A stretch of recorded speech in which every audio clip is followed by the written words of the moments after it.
Hello everyone, welcome to the new video. And if you're watching this, you may have come through something that has shaken you to your core, something that left you doubting yourself, your worth, your reality. A survivor once shared, I kept replaying every conversation, I wondering if I had been crazy. That kind of endless question, the sense of losing yourself, is all too real.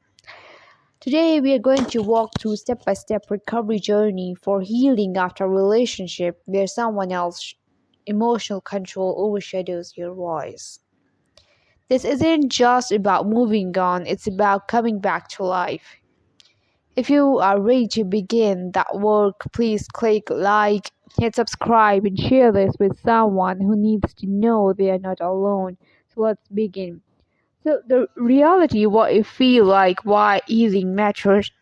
In many of the relationships, things start with stating promise, warmth, attention, and then they shift. Criticism replaces compliments, emotional warmth withdraws. You wonder, was I enough? Did I imagine it?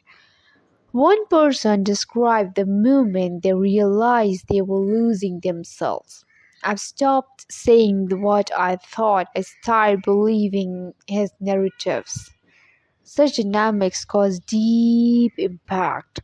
Self-trust is shaken. Identity becomes blurred. The nervous system stays on high alert. Experts say healing from this kind of emotional abuse requires acknowledging trauma, rebuilding self-trust, and restoring healthy boundaries. So, if you feel disconnected, drained, or small, you're not alone, and recovery is possible. Let's step into it. Step number one is acknowledge and validate the experience. Okay. Step number one is acknowledge what happened. Many survivors say it felt so confusing. I couldn't decide if I was being too sensitive or if something was wrong. Recognizing that what happened was real is an act of courage. Writing helps. List of moments when you felt unseen, when you silenced your voice, or when someone's behavior didn't align with your values. These are critical. Journaling has been identified as a powerful tool for naming trauma. Next is to validate your feelings. As one survivor put it, I told myself for so long I should be stronger. Then I realized the strength was in feeling what I didn't allow myself to feel. So validated, yes, I was scared, yes, I was hurt, yes, I felt unheard. Replace the inner narrative of fault. I messed up with the truth. I was navigating manipulation. Create a timeline, the idealizing phase, the shifting phase, the breaking point. Seeing it on paper helps this distangle your story from theirs. Okay? So take a moment now, grab a journal on your phone, write one moment I realized I was losing myself. And I wasn't, and keep on going. Then reflect, how did I feel in that moment? No judgment, no observation. This step is foundational. Until you name the story, you can't reclaim your agency. Okay? So step number two is create distance and set boundaries. Step number two is create space, emotional, mental, and sometimes physical. Many survivors describe feeling like their boundaries evaporated, like they were always reacting rather than choosing. And experts agree establishing boundaries and where possible, going no contact are amongst the strongest recovery steps. Here are some concrete actions. I've seen a lot of clients that they keep on stalking their partners or their past relationships. They keep on checking them, they follow them on Insta or check them through different profiles so that they are not even aware that who is checking them, but still they stalk them, they see their photos daily. Please don't see their photos daily because then eventually you wouldn't get out of this loop. You'll keep on loving them, okay? The person who you love is basically stored in your mind, okay? Your thinking, your behavior, your emotions all are aligned, okay? So thinking plays a great role in that, okay? So no contact if you can, block numbers, unfollow on social media, remove triggers if you can't go fully. No contact example, shared children or workplace, adopt low contact and clear rules, okay? So write your boundary declaration, what you will no longer accept. Like for example, I will not engage in calls that end in guilt trips. Use gray rock technique when interaction is unavoidable. Stay emotionally neutral in minimal disclosure safe tone. Okay? Now take 1 minute and write your first boundary. Say it loud. I will end any conversation that uses insults. Post it somewhere visible.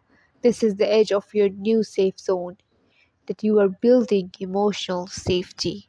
Okay? Try to disconnect yourself from the social media. By social media, I want to say like where they are connected with you. Don't keep on checking them. Okay? Don't check their photos, don't check what they are doing, don't miss it. The more you check, the more you love them. So don't do this, okay? So step number 3 is reconnect with yourself and practice radical self-care. So step number 3 is reconnect with you. In many of these relationships, someone's identity gets overshadowed. Reclaiming who you were and who you are becoming is vital. Recovery guides stress reclaiming identity as a healing milestone. And self-care is more than a spa day. It's reclaiming your body, voice, and nervous system. Sleep, nutrition, movement, journaling matters. Trauma lives in the body. Healing the body supports healing the mind. Let's do a mini grounding exercise. Close your eyes. Inhale slowly for 4 seconds. Hold for 2 and exhale for 4. Inhale slowly when I say 1, 2, 3, 4. Hold for 2, 1, and 2. Now exhale for 4. 1, 2, 3, 4. As you exhale, say to yourself, I'm safe. I'm choosing me. Open your eyes. Write one thing you will do this week. Just for you, not for someone else. For you. This is reclaiming your energy. Don't lose hope. It's hard. It's difficult. Initially, you'll feel that you can't. But you will. Okay? So don't worry about it. Step number 4 is educate, build support, and define healthy relationships. One thing that I want to share with you is I'll make a complete video regarding it to educate people, but A person who will love you truly will show care and respect towards you. If the other person is not prioritizing you, it's not giving time, so it means that you are not a top priority. The person who loves you will always, always, always be available for you. No matter what the circumstances are, no matter what is happening, they won't say that I couldn't text you. Texting someone just take 2 to 5 seconds, okay? They can even send you a voice note. They can send you a written message or anything. They can just say that I'm busy, and then you have to accept them, and the love is always unconditional. There is no condition in true love, okay? Remember that. So step number 4 is build your toolkit. Educate, empower. Education empowers the other person. Understanding the patterns of narcissistic behavior, love bombing, gaslighting, and devaluation helps you see clearly and stop blaming yourself that the fault was in another person. You were sincere, okay? You were genuine, but you again need the person who is empathetic and who is sincere with you, okay? The narcissists are not sincere with another one, okay? There's another video of mine in which I have explained it very well about narcissistic traits and narcissistic personality disorder, okay? So support matters. Many survivors describe isolation as one of the hardest parts. Reconnecting with safe people, joining peer groups, or going to therapy can shift you from stuck to supported. You guys can connect with me anytime. Being a clinical psychologist is my responsibility to assist you, and I will. Don't worry at all about it, okay? Just connect with me. And if you are sharing your stuff with the people around you, the person should be non-judgmental, okay? Just keep this thing in your mind, okay? Because if they say something to you that can triggers you, so that's bad. And then define what healthy looks like. Not just what you won't accept, but what you will choose. Reciprocity, respect, clear communication. Write your red flags list and your green list, light list, okay? One recovery block suggests this, this step marks that transition from victim to empowered, okay? You can start writing your own blogs. You can start writing your own stories in different blogs or different formats, okay?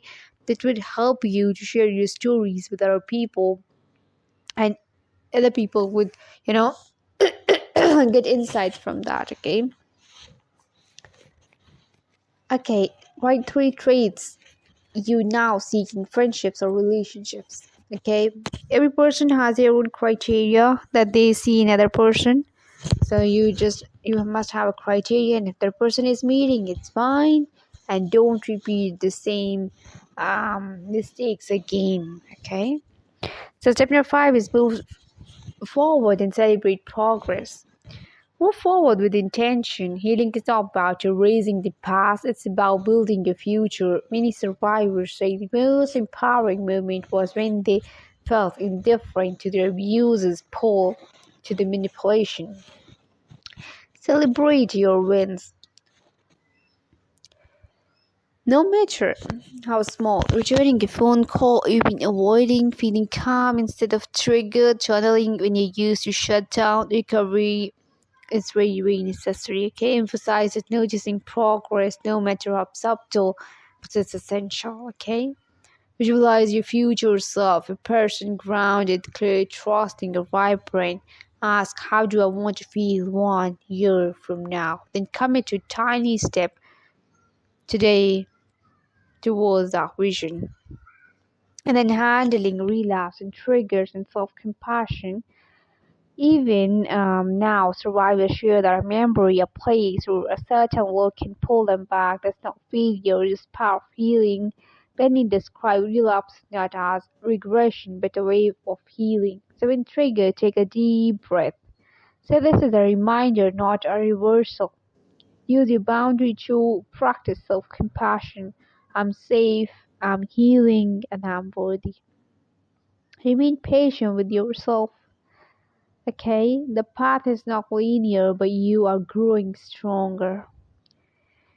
So if this video has helped you felt seen or offered a new tool, please hit like, subscribe so you don't miss future videos focused on recovery in healthy relationships. If someone you know is going through this, share with them. You may help someone feel that they are not alone. In the comments below, write one step you'll commit to this week.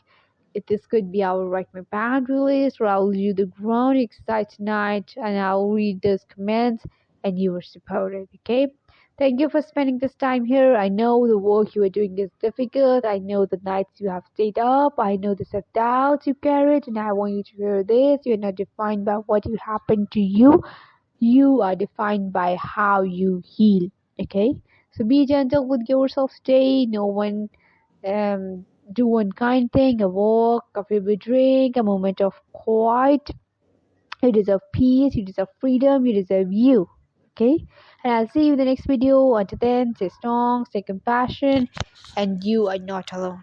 Okay? So see you soon.